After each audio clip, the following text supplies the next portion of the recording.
guys, what's up? It's Ella, welcome back to my channel, and today we're going to be discussing some new changes that have come to the Six Flags chain. These changes include the discontinuation of their membership program at a select number of Six Flags parks, and to replace the memberships, certain parks have introduced a new pass holder system. The other thing I'll be talking about is the new facet to the Flash Pass program, in which you can purchase a single-use Flash Pass for the most popular park attractions, very similar to Disney's new Genie service. This video will be structured by me first explaining the facts about the new pass system, followed by my thoughts and opinions of this change. Then I'll discuss the facts of the new Flash Pass system, once again followed by my opinions on it. I debated splitting these two different topics into two videos, but they're both very timely right now, so I just decided to lump them together. Without further ado, let's get started. Now, it's important to note that these new changes to the pass system currently only affect 4 different parks, those being Six Flags Magic Mountain, Discovery Kingdom, Fiesta Texas, and Over Texas. It's also worth noting that these are the parks that are open year-round in the Six Flags chain. I suspect that the chain is kind of beta testing this new system with these 4 parks, and if they like it and find it successful, they might expand it to some of the other parks in the chain, but for now it is just those 4 parks that have this change. If you go to the website of any of those 4 parks, you'll notice that you can no longer purchase a new membership to any of these parks, and there is a new pass system replacing the old memberships. Now, if you did have a membership purchased before this change, I do believe you will still be getting the benefits that you have paid for. I don't know if they will eventually just can the whole membership system for these parks and say members have to switch over to the new pass system, but for now I do believe that members are still able to get the benefits that they had paid for, but they're just not accepting any new members into the membership program at these parks. Instead of memberships, the new Six Flags pass system has 3 different tiers of passes, those being the Thrill Seeker Pass at the lowest tier, then the Extreme Pass in the middle tier, and the Ultimate Pass at the top tier. Each time you go up a tier, you will be paying more money, but you will receive more benefits, so the structure of the new pass system is still kind of similar to the old membership system. At Fiesta Texas, Over Texas, and Discovery Kingdom, the Thrill Seeker Pass will cost you $80, the Extreme Pass is $170, and the Ultimate Pass is $300. Now, if you did watch my previous video in which I compared the Diamond Elite membership to the Cedar Fair Platinum Pass, you'll remember that this is significantly more expensive than their former top tier. A Diamond Elite membership at its most was about $230, and now for the Ultimate Pass, you're paying $100 more. And at Magic Mountain, these passes cost even more, with the Thrill Seeker Pass costing $115, the Extreme Pass costing $180, and the Ultimate Pass costing $330. Because Magic Mountain is open every single day of the year, and the other parks do have a bit more limited operating schedules, that is probably why the Magic Mountain passes are a little bit more expensive, but they do have the same amount of benefits when you compare them to the other parks in this new system. These new passes do offer a flexible pay option, so you can opt to pay a fee every month, similar to the membership, if you're not interested in paying the whole fee at once, but unlike the membership, now you do have the option to pay for the whole pass at once if you prefer that option. Now, you might be thinking, okay, so we're paying more money for these passes, but does that mean we're getting extra benefits? And the answer is no. Compared to the membership program, you're paying more money and actually getting fewer benefits with this new pass system. For the lowest tier of pass, the Thrill Seeker Pass, this is costing you either $80 or $115 depending on which park you're at. The benefits for this include admission to the park on select dates, so not even every date that the park is open. You get standard parking, access to Six Flags rewards, 2 specialty rate tickets for friends, so you still have to pay extra for those because it's a specialty rate. And then you do get 1 single-use skip the line pass for a weekday visit, so no weekends for that pass. For that mid-tier of passes, which will cost you either $170 or $180 depending on which park you're buying it at, will offer you access to whatever your home park is for unlimited visits, so no blackout dates like you see with the Thrill Seeker Pass. You get standard parking, Six Flags rewards, 5 specialty rate single-use tickets for friends, 2 single-use skip-the-line passes on weekday visits, again, no weekends, Also, I forgot to mention in the Thrill Seeker Pass, that one does not offer the flexible pay option. That one you'll have to pay the $80 or $115 up front. But this mid-tier pass is where the flexible pay starts. You also get unlimited access to all the Six Flags parks. So again, that bottom tier does not include any other parks in the Six Flags chain. So if you're planning on going on a big trip to a lot of Six Flags parks, you definitely want to get this mid-tier option. This option also comes with a soft drink bottle, a 35% discount on merchandise items, 20% discounts on food, and one single day dining pass. We're going to talk a little bit more about the dining pass later because that system has changed as well. But before we do that, we're going to talk about the highest tier of pass. The top tier of pass, which is the Ultimate Pass, will cost you $300 or $330 depending on what park you're buying it at. And like the Extreme Pass, there's no blackout date, so you can go any day that the park is open. This one you do get preferred parking with. You still get access to Six Flags rewards. You get 10 specialty rate tickets for friends, so there's still a limit on how many you can additionally purchase, but this one will get you the most out of any of the passes. You get 5 single-use skip the line passes for any visit, so you can use those ones on weekdays.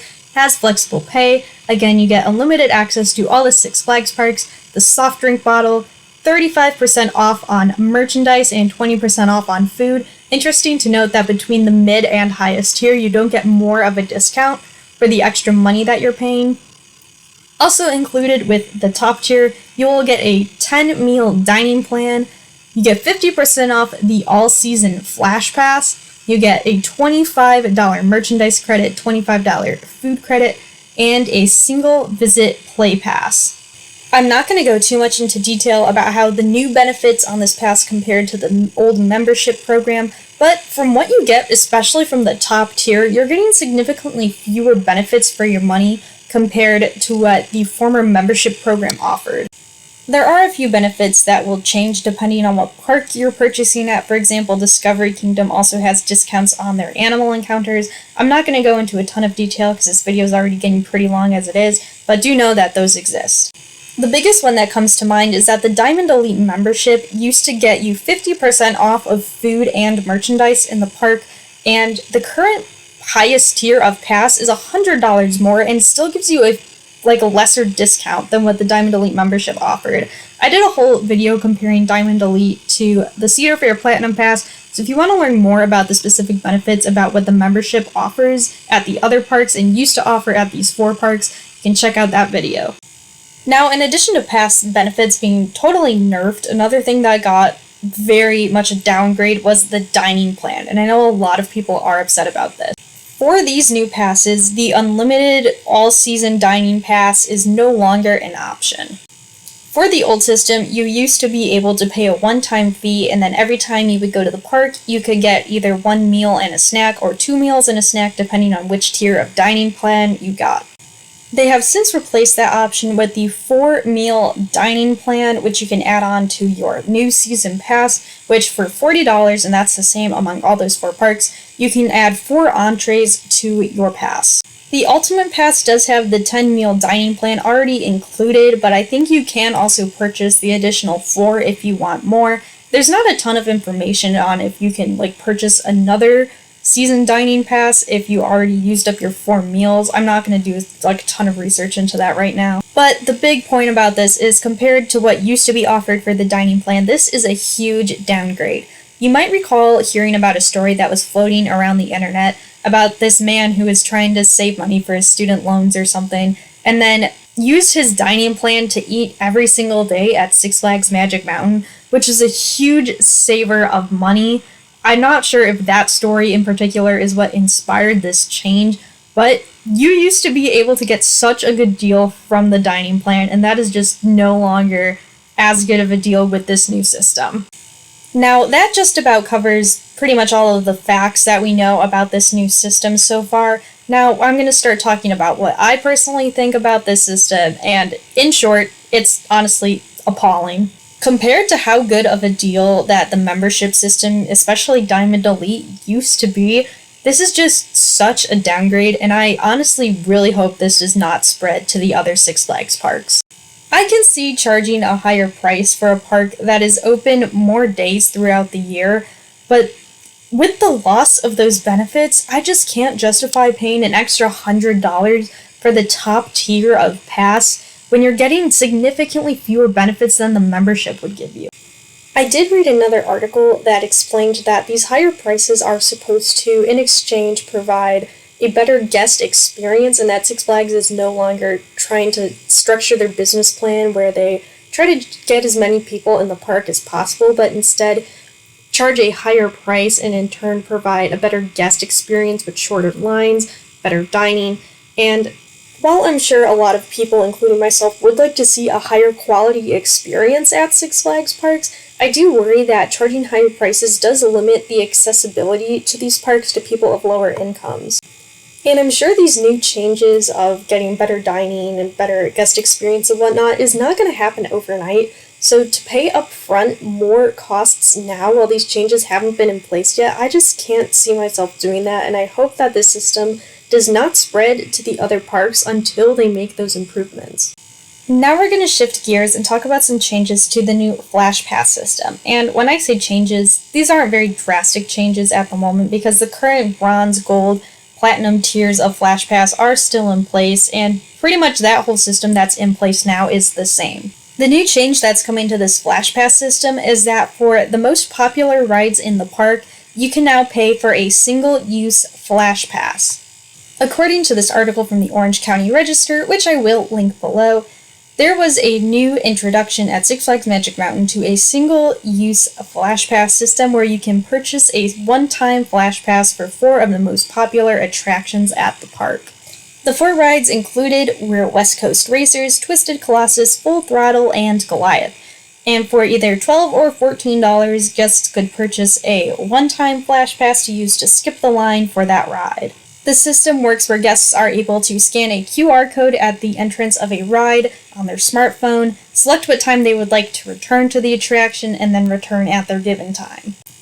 Everyone in your party does have to pay whatever the fee is in order to ride, so if you have a party of 4 and the fee is $12, the park is getting a total of $48 from your party. Now, there's no indication that these most popular rides that have the single-use Flash Pass option for purchase are only available through that single-use option and not just the regular Flash Pass system in general. So it does not appear to be like, for example, Cedar Point's Fastlane and Fastlane Plus system, where the most popular rides are only available on Fastlane Plus. The article did say that this system will be at Six Flags Magic Mountain for the foreseeable future. I don't really have a lot of information as if this has been going on at other Six Flags parks. I did see in a Facebook group that Six Flags Great America has been offering this single-use system that I personally have never used, and you can't always trust what you read on Facebook, so I don't know how true that is. But if you guys have experienced this at your Six Flags parks, please leave a comment and let me know. But that does about cover it for what we do know about this new single-use Flash Pass system. Now, as far as my thoughts are on this system, I think this system will have a lot of positive impact on people traveling to different parks who might not return to whatever park they're at in a very long time and want to make sure that they get on their top priority rides without paying for the entire Flash Pass itself. However, I do worry that more access to Flash Passes will make the Flash Pass lines even longer, therefore also increasing the standby lines, which would have a negative impact on people who can't afford a Flash Pass. I know that the new Six Flags business model is trying to focus on not making the parks reach their capacity, and they're not trying to pack in the park with pass holders. But if you have more people using Flash Passes on your most popular rides, that's probably going to end up increasing the lines anyways. I do worry that this new system could create a more negative experience for people using standby lines. And yes, I know this isn't on every single ride, but to me it does seem like the decision to make this new Flash Pass system was more inspired by a desire to make money than actually improving the guest experience. And yes, I know the goal of any business is to make as much money as possible, but I have also been to some parks where you feel like the park just cares about their guests more and their guests having a good time. A lot of times, especially at big corporate parks, I feel like the guest experience is second to making money. And if this new system does cause Flash Pass lines to be longer, it's going to create a negative guest experience for those in the standby line. This system hasn't been in place for very long, so I think it will take a little bit of time to see if this actually does make the flash pass lines longer. But at the end of the day, I'm not very excited about an expansion of this system that does make it more difficult for guests to have a good experience with spending less money. I don't know, I mean, maybe I'm just cheap. This whole video is coming from the perspective of someone who has never purchased a flash pass or a fast lane or any skip the line passes for an additional fee. But between the high possibility of flash pass lines becoming even longer and the increase of park passes with fewer benefits, this is just not like a theme park reality that I'm excited about. Anyways, I really hope this video hasn't just turned into a giant rant at the end. Please let me know what you guys think about these changes in the comments. If you like theme park content, make sure to subscribe to this channel and drop this video a like if you enjoyed watching it. Thank you so much for watching. I really hope you enjoyed this video, and make sure to stick around for future content.